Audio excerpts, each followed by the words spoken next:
My name is Robert Hale, and I'm 61 years old now. But the story I'm about to tell happened 6 years ago on a day that was meant to be one of celebration and joy, and instead became one of the most painful, revealing, and ultimately transformative moments I've ever witnessed, not just for someone else, but for myself as well.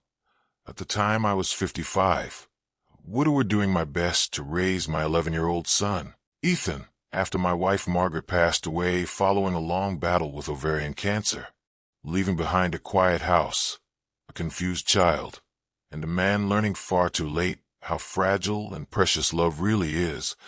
And to keep food on the table, I ran a modest maintenance and groundskeeping business that handled everything from small residential jobs to occasional event venues, which is how on that warm Saturday morning in late May I found myself driving out to Greenridge Manor, an old countryside estate that hosted weddings, charity dinners, and private gatherings because their usual grounds crew had quit unexpectedly, and the manager was desperate to have the gardens restored before an afternoon wedding. And since school was out and my sitter canceled, I brought Ethan along with me, figuring he could help rake leaves, carry tools, and stay occupied the way kids do when they feel useful. And when we arrived around 9 in the morning, the property was already buzzing with quiet anticipation. Rows of white chairs arranged beneath towering oak trees, lanterns hanging from branches, flower petals scattered along a winding path that led to a wooden platform draped in fabric, everything meticulously planned and heartbreakingly hopeful. And as we worked trimming hedges and straightening borders, I noticed the groom arrive first, a man in his early 30s named Lucas, dressed casually but expensively, confident in the way men are when they think the world owes them something. And there was a hardness to his demeanor that made me uneasy, though I couldn't have said why at the time. And then the bride arrived, and I remember stopping mid-motion with a rake in my hands because she was strikingly beautiful, dark hair pinned elegantly back, a delicate smile practiced but uncertain, wearing a breathtaking ivory lace gown, and she moved herself forward in a wheelchair with the kind of grace that only comes from long familiarity. And beside her walked a little girl in a pale blue dress, holding her hand, her daughter, I later learned, and Ethan whispered to me that she looked like a princess, asking why she had wheels instead of walking. And I told him quietly that everyone moves through life differently, and what mattered was how kind they are. Though even as I said it, I noticed the tension etched into the bride's face, the way her eyes followed Lucas whenever he drifted away, the way her shoulders tightened whenever he spoke sharply to someone on the phone. And as more people arrived, the air grew heavy with whispered judgments and careless cruelty. I overheard while planting flowers comments about money, about obligation, about how hard it must be to marry someone disabled, and anger began to churn in my chest because I'd lived through illness and dependence and knew firsthand that love doesn't disappear when bodies fail, but instead often deepens.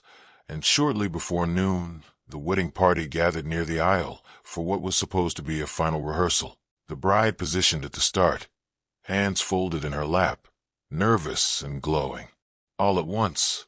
And that's when Lucas walked over to her, and everything unraveled, his voice sharp and panicked, saying he couldn't do this, that he tried to convince himself it wouldn't matter, that he couldn't stand the thought of a lifetime being defined by her wheelchair, by people pitying him, by having to help instead of being helped.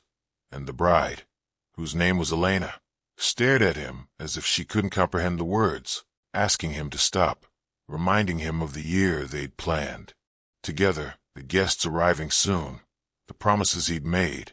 But Lucas only grew more cruel, admitting he'd hoped the financial security would make it worthwhile, admitting he felt trapped, admitting he didn't want a life that required patience or sacrifice.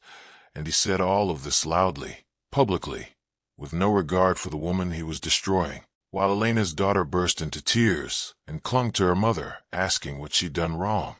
And when Lucas finally threw down his jacket and announced the wedding was over, walking away without a backward glance, the silence that followed was devastating, broken only by Elena's sobs and the quiet shock of those standing around her. And I watched her parents rush forward, watched the shame settle over her like a second veil, Heard her whisper that she wasn't enough, that she should have known better, that no one would ever truly want her.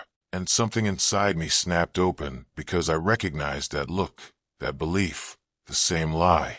My wife once feared when illness stole her strength, and before I could overthink it, I walked across the grass toward Elena, introduced myself awkwardly as the groundskeeper, and asked if I could speak.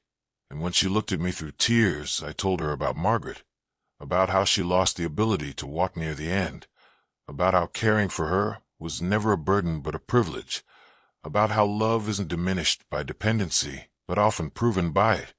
And I knelt so we were eye to eye and told her that Lucas's cruelty didn't define her worth, that real partnership isn't measured by convenience, but by character. And her daughter asked in a small voice if that meant her Mommy was still lovable, and I told her yes, absolutely. And Ethan stepped beside me and said that anyone who made his mom cry like that would be the bad guy in a movie. And something shifted then, not dramatically, but enough for Elena's mother to suggest they not cancel the gathering but change it, enough for family members to rally and refuse to let one man's cowardice dictate the narrative, enough for guests to be told the truth and invited to stay.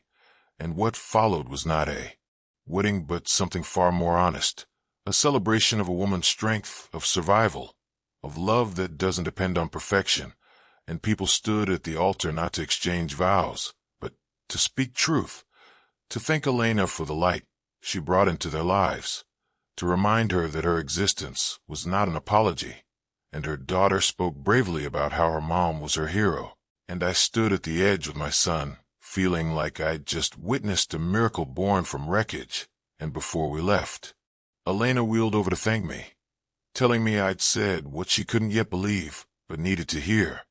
And over the months that followed, we stayed in touch, first as friends sharing loss and rebuilding, then cautiously as something deeper. And 2 years later, we married quietly in a small garden with just our families, our children standing proudly beside us, not because of what happened that day, but because of how we grew afterward, because Elena learned to see herself, not as someone who had to earn love, but as someone who was worthy of it inherently. And today our blended family laughs and argues and lives imperfectly and fully. Her wheelchair, just another detail in a life defined by connection, courage, and truth.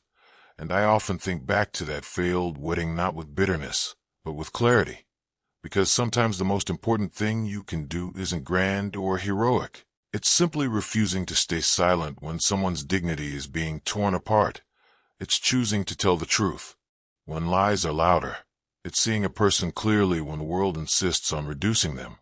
And that choice, that moment of speaking up, changed everything for all of us, not because it erased pain, but because it reminded us that worth has never been conditional, and love, real love, always finds those who are brave enough to believe they deserve it.